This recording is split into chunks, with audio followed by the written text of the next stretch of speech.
Quand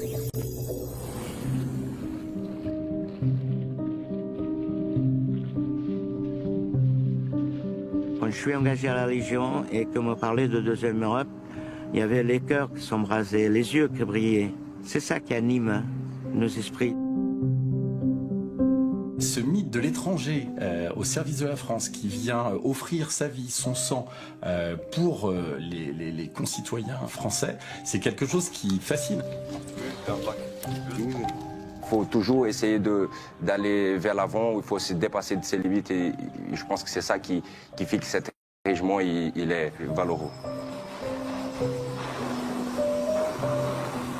La devise du régiment, c'est More Majorum, à la manière des anciens. Donc on travaille tous pour être à la hauteur des anciens et de continuer à faire rayonner le régiment à la hauteur de ce qu'il est. Le 2e régiment étranger de parachutistes est l'une des plus prestigieuses unités de la Légion étrangère. Déployé sans interruption depuis sa création, le 2e REP a été engagé dans toutes les opérations majeures de l'armée française. Ses faits d'armes sont ancrés dans l'histoire et connus dans le monde entier. À l'occasion des 40 ans de la commémoration de la bataille de Kolwezi au Zaïre, nous avons rencontré la nouvelle et l'ancienne génération de légionnaires parachutistes. Des hommes dévoués, habités par le culte de la mission, qui témoignent d'une aventure unique, avec toujours honneur et fidélité.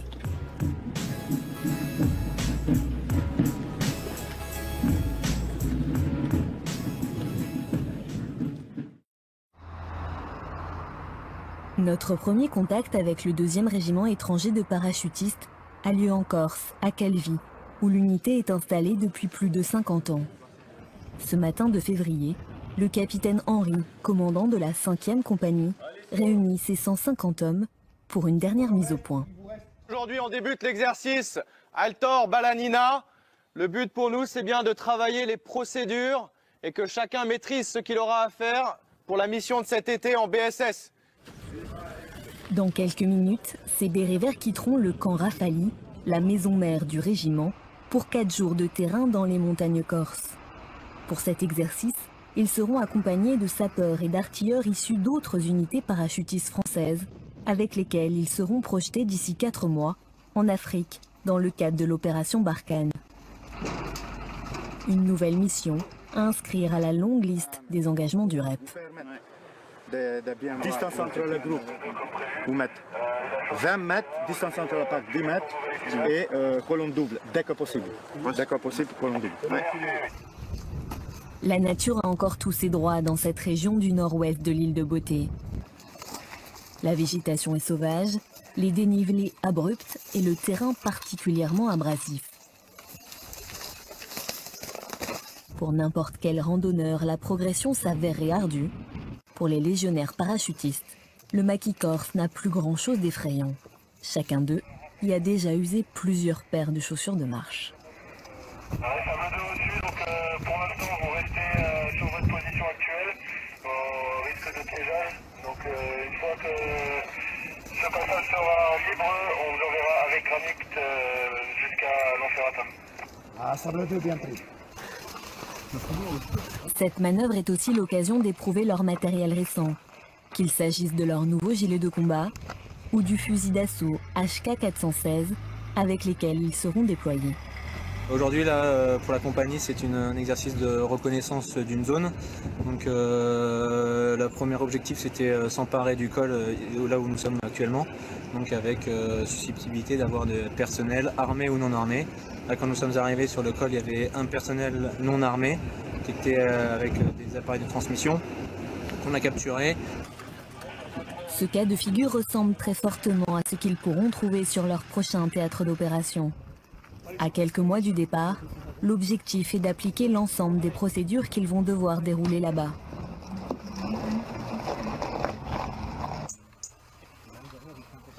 Et s'il y en a un qui est particulièrement vigilant, c'est bien évidemment le patron du régiment.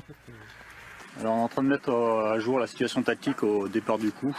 Donc on est vraiment au tout début de l'exercice. Et on place les pions là où ils sont actuellement, de façon à pouvoir les suivre tout au long de l'exercice. Voilà. Donc c'est relativement simple pour l'instant. L'homme est serein.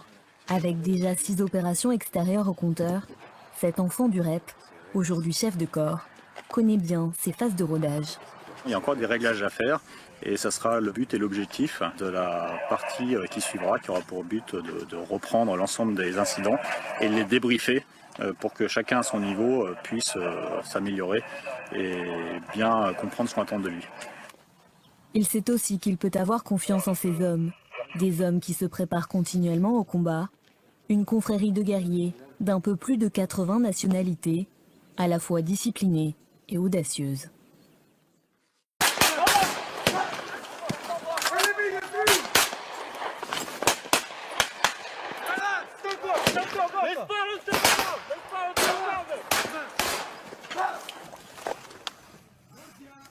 Aux premières lueurs de l'aube, près du village de Belgodère, les légionnaires de la première compagnie, eux aussi en plein entraînement, lancent l'assaut qu'ils avaient méticuleusement planifié depuis la veille. L'attaque est rapide, un peu trop peut-être. Alors les évaluateurs décident de corser l'exercice. 3 minutes, ils arrivent. Ok, Gazik, tu fais les bilans complémentaires, c'est parti. Okay, Garrot, morphine, perfusion. Le légionnaire touché est rapidement stabilisé par ses camarades avant l'arrivée du véhicule de l'avant blindé sanitaire. Comme le col est assez resserré, les éléments d'escorte de Véranité dépassent le col. Et ensuite, le reliquat de Véranité prendra à sa charge l'escorte du Vapsan quand il aura fait demi-tour et embarqué jusqu'à Tango Charlie 2 reçu.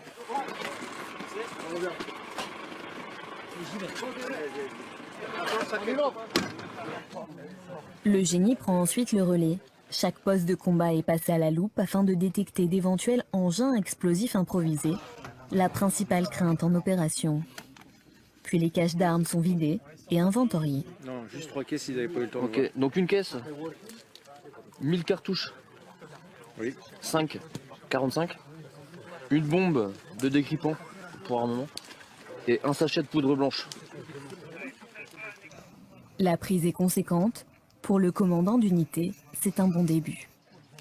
Mes hommes sont en cours de préparation. La préparation n'est pas terminée. On monte tranquillement en puissance vers cette étape. Après, ils sont en permanence prêts à tout type de projection. C'est le cœur de notre métier.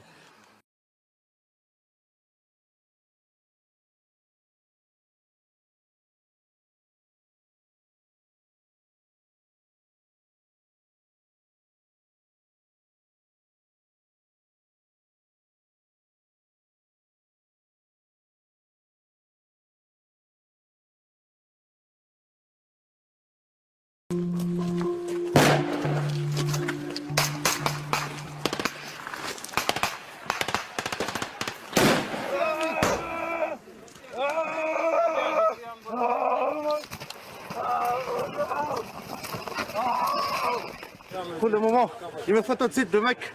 On va tout de suite le mettre à l'abri dans le JBC, dans le VAB. Allez, Farka. Dans quelques semaines, ils quitteront la fraîcheur revigorante de leur montagne pour la suffocante chaleur de la bande sahélo-saharienne. Tous n'ont qu'une aspiration, marcher dans les pas de leurs illustres prédécesseurs. Depuis sa création, le 2e régiment étranger de parachutistes a toujours été à la pointe des engagements de l'armée française, se distinguant régulièrement par sa maîtrise et sa puissance au contact de l'adversaire.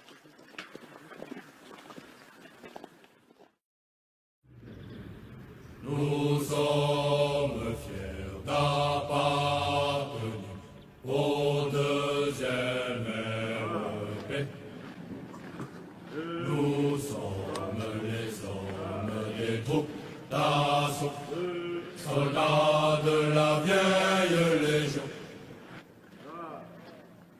Le REP, c'est l'exigence, c'est la dureté, c'est une vie offerte à la Légion étrangère, encore plus qu'ailleurs, dans une garnison où la vie sur une île, en hiver notamment, est relativement calme. Donc je dirais que le légionnaire n'aura pas grand-chose d'autre que sa vie de légionnaire, que son régiment, que cet attachement à la Légion et à son régiment. Donc c'est un don total, c'est quasiment une vie monacale, c'est un moine soldat en quelque sorte. Et on retrouve l'esprit aussi des postes isolés qui ont fait l'âme et l'esprit de la Légion étrangère. Quand vous étiez au fin fond de l'Algérie, au fin fond de l'Indochine, au milieu de la forêt, vous viviez avec vos camarades dans un isolement quasi complet. Et je pense que aujourd'hui, nos légionnaires et les légionnaires du REP sont peut-être ceux qui conservent encore le plus fortement cet esprit.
L'une des plus emblématiques est sans conteste l'opération Bonite. En mai 1978, 700 légionnaires commandés par le colonel Hérulin sautent en 2 vagues sur la ville minière de Kolwezi au Zaïre, avec pour mission de sauver des Européens et Zaïrois pris en otage par des rebelles katangais. Chez les Bérets Verts, 5 soldats perdront la vie, 20 autres seront blessés, mais pour tous, Bonite est un succès. Des milliers de vies ont été sauvées.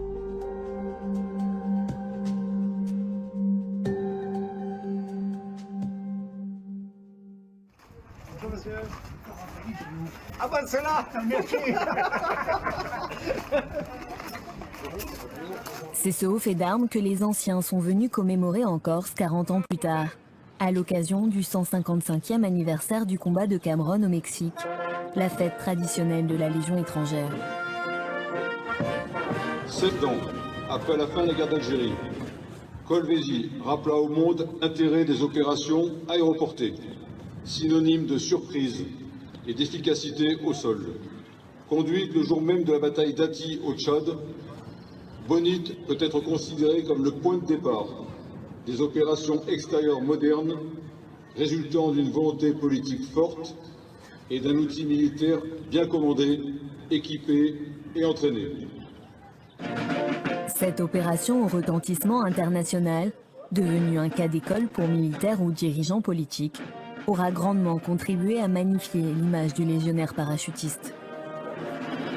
L'opération Bonite, elle nous a surpris à tous parce que ça faisait plusieurs fois d'affilée qu'on rentrait en alerte guépard G1, on repassait en alerte guépard G2. Nous avions fait tellement d'exercices d'alerte qu'on n'y croyait pas du tout. Et quand nous avons vu arriver le chef d'état-major, là on s'est dit on va partir. Une fois dans l'avion, arrivé à Kinshasa, on s'est équipé. Et une fois équipé dans l'avion, on pense plus à rien. La porte s'ouvre, on s'en va.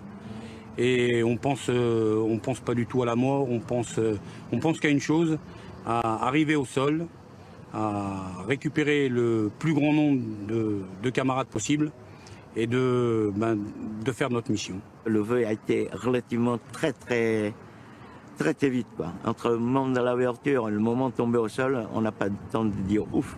Quelques mois après, des anciens sont venus à Calvi, nous ont parlé de cette opération et nous ont dit que cette opération était exceptionnelle. Donc je pense qu'on prend conscience de cette opération avec le temps, pas sur le moment. Quel est le succès de Kolwezi? C'est d'avoir choisi une zone de saut qui était en plein cœur de la ville, qui a surpris les rebelles qui étaient en train de massacrer les Européens et qui nous a permis d'intervenir immédiatement et de saisir les points clés. C'était le succès de la mission. Et c'est pour ça qu'on a coutume de dire, derrière le colonel Héroulin, qu'au premier soir, il a pu dire au président Giscard d'Estaing, mission accomplie.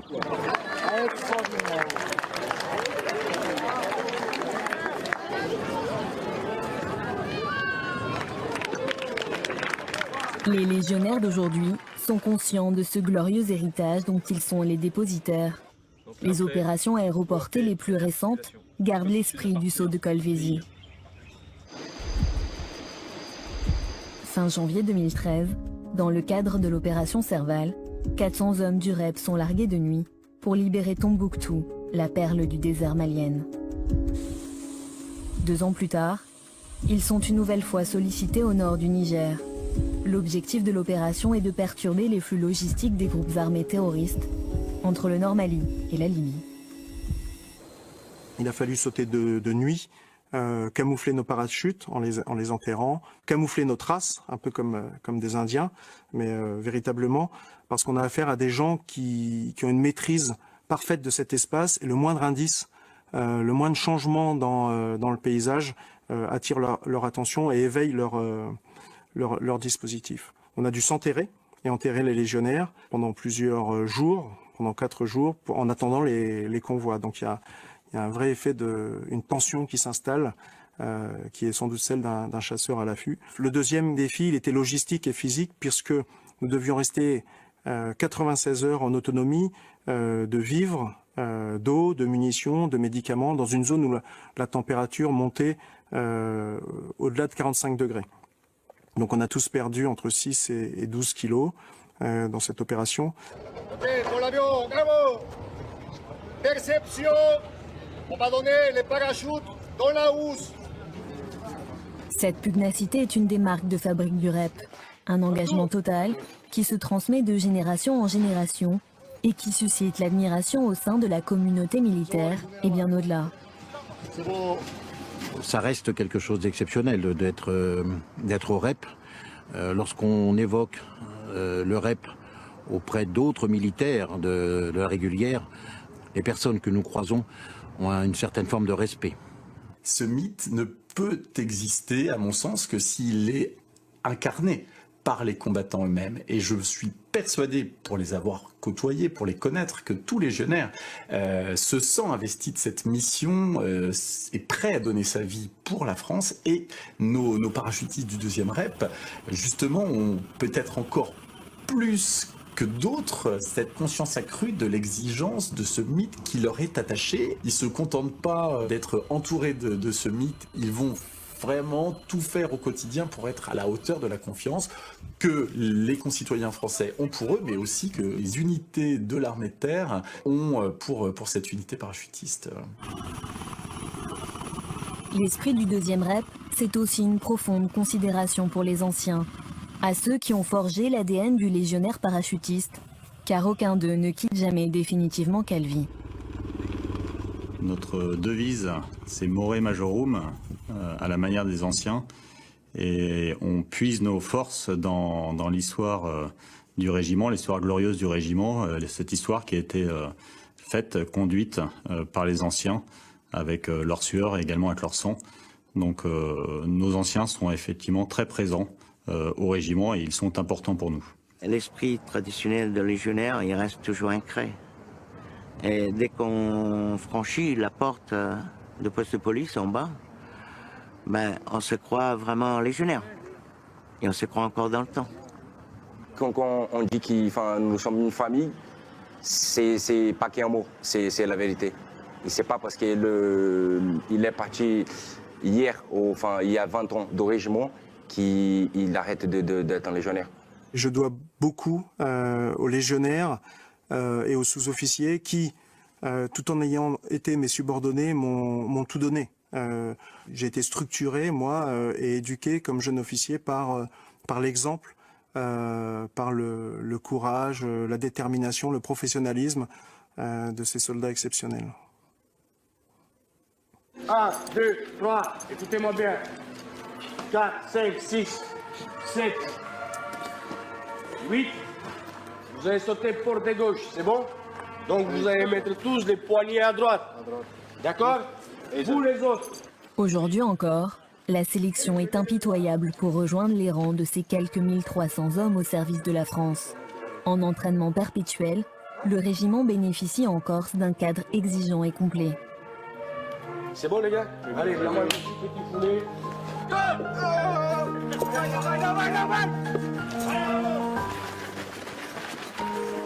Cette spécificité géographique lui donne aussi la particularité d'être le seul régiment de l'armée française à former ses personnels au parachutisme. Un ensemble d'ingrédients qui fait du 2e REP une troupe unique, dotée d'une redoutable force morale, à laquelle s'ajoute une profonde humanité.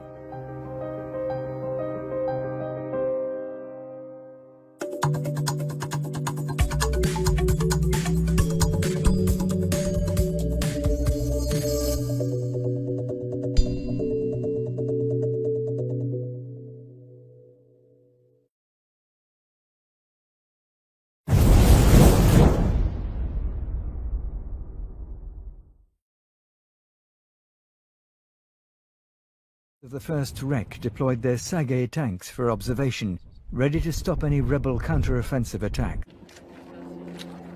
A little earlier, a legionnaire was injured during the fighting. Legionnaires of the 2nd Foreign Parachute Regiment, preparing for an airborne operation that would be larger than any since the drop on Kolwezi in 1978. Il y a un tireur à gauche, il est dur. Granit, ils ont été pris en partie, Granit. For 7 hours, the force fired from all sides in a fine Thank you so much for watching my video. Combat. And if you like it, then why not give it a thumbs up? And if you'd like more of these types of videos, then why not subscribe to my channel? And if you know of anyone who's joined the Legion, why not share my video with them? So thank you very much, and we'll see you again next time.